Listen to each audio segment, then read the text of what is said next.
बिल्ली के गले में घंटी। एक शहर में एक बहुत बड़ा मकान था। उस मकान में चूहों ने डेरा जमा रखा था।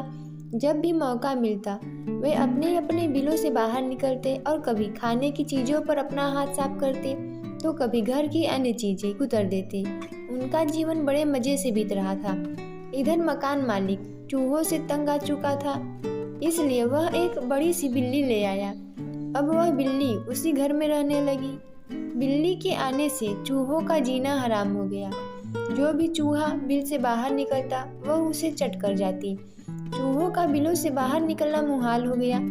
वे दहशत के माहौल में जीने लगे। बिल्ली उनके लिए एक बहुत बड़ी समस्या बन गई थी। समस्या से निजात पाने का उपाय निकालने के लिए एक दिन चूहों की सभा बुलाई गई। सभा में सभी चूहे उपस्थित हुए। सभा की अध्यक्षता कर रहे चूहे ने सबको संबोधित करते हुए कहा, साथियों, आप सब जानते ही हैं कि हम लोग बिल्ली रूपी बहुत बड़ी समस्या से जूझ रहे हैं। वह रोज हमारे किसी न किसी साथी को मार कर खा जाती है। बिलों से बाहर निकलना मुश्किल हो गया है, लेकिन इस तरह हम कब तक बिल में छुप कर रहेंगे? भोजन की व्यवस्था के लिए तो हमें बिल से बाहर निकलना ही होगा। यह सभा इसलिए आयोजित की गई है ताकि इस समस्या का समाधान निकाला जा सके।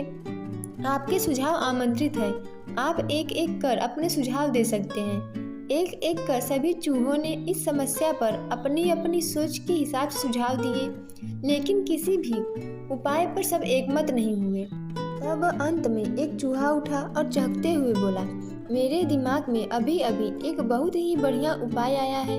क्यों न हम बिल्ली के गले में एक घंटी बांध दें। इस तरह बिल्ली जब भी आसपास होगी उस घंटी की आवाज़ से हमें पता चल जाएगा और हम वहाँ से भाग जाएंगे।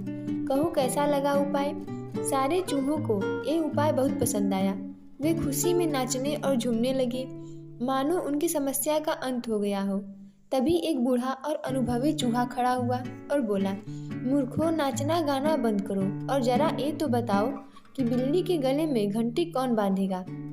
ये सुनना था कि चूहों का नाचना गाना बंद हो गया। बिल्ली के गले में घंटी बांधना अपनी जान से हाथ धोना था। कोई इसके लिए तैयार नहीं हुआ। सभा में शांति छा गई।